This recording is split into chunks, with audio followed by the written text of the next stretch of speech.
So why do we want to plan? Why is that important? In reality, I liken it to going to fetch the flag off the top of the mountain.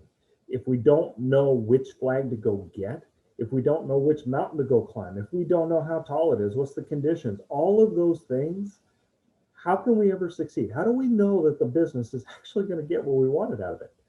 For instance, if we just tell our people, we want to make $100 million this year. Okay, doing what? How are we going to change that? Is that net? Is that sales? Is that just in revenue? And it it has to be very clear. And the whole point to an annual budget and planning session is simply to lay all that out. Let's come up with a plan. That's why it's in the name. But part of that is also going to be the execution of it. Otherwise, it's just a document. It's just a spreadsheet. Nobody cares. We did it once. We burnt, 6 weeks building our budget, and then it just goes on the back shelf. Who cares then? The other things that are going to do is it's going to determine the market availability. So if we come in and let's say our leadership team says we have to grow by 100%. Okay, is that even possible? Will the market support that? Once I'm at that level, what happens after that? These are the conversations that will take place.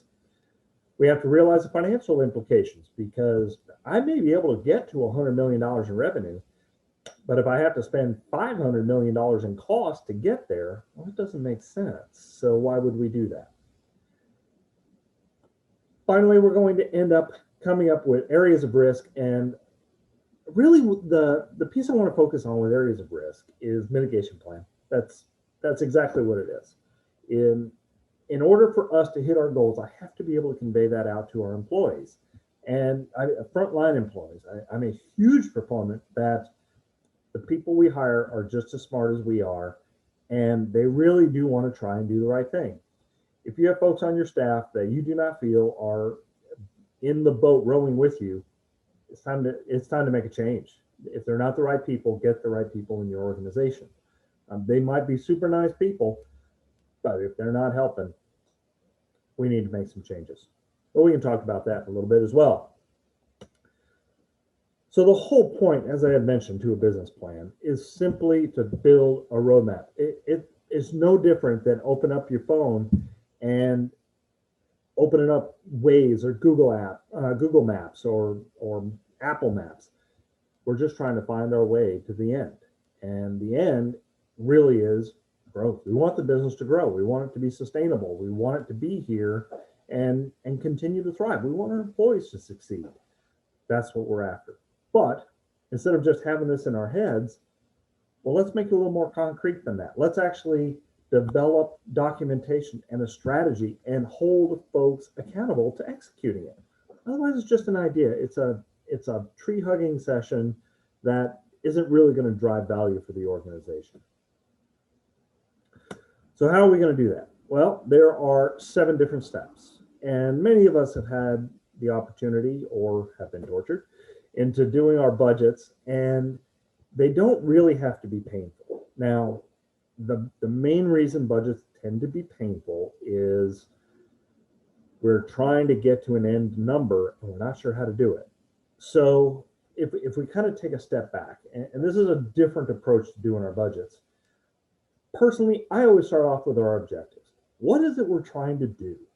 And from there, then we'll roll into, well, now that I know what to do, how am I going to go attain it? So what are the goals that I need to put in place? What are the strategies, the tactics, all of that? And how do I convey it out? Once I know what it is that I want to achieve, well, now I can look at my selling approach, my marketing approach, my operationals, my leadership.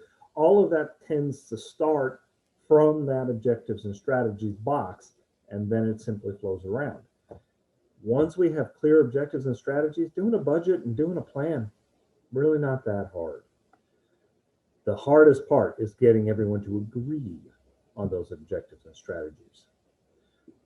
So this is the point where I'm going to pause for a very nice sip of tea, and I'd like to hear your thoughts. Where have you had struggles in your organization, on any of these items here that we're about to go discuss in more detail? That's interesting.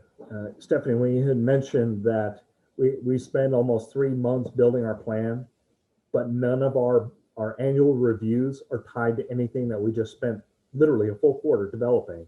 That's fascinating to me because if I'm being tied to, let's say, 10% turnover of my employees, right? And I'm at 80% right now. Well, there really should be something in that budget that connects that back. For instance, I would expect to see cost of employee acquisition go down. I might see benefit costs go up, and that's okay because I'm retaining people. However, training time for new employees should go down. Acquisition costs for running background checks and getting them their headphones or whatever it is, those should go down as well. So that's interesting that we haven't crossed that bridge yet, but I'm glad to hear that y'all are starting on that. And again, recognizing the change, that's just as important as deploying it.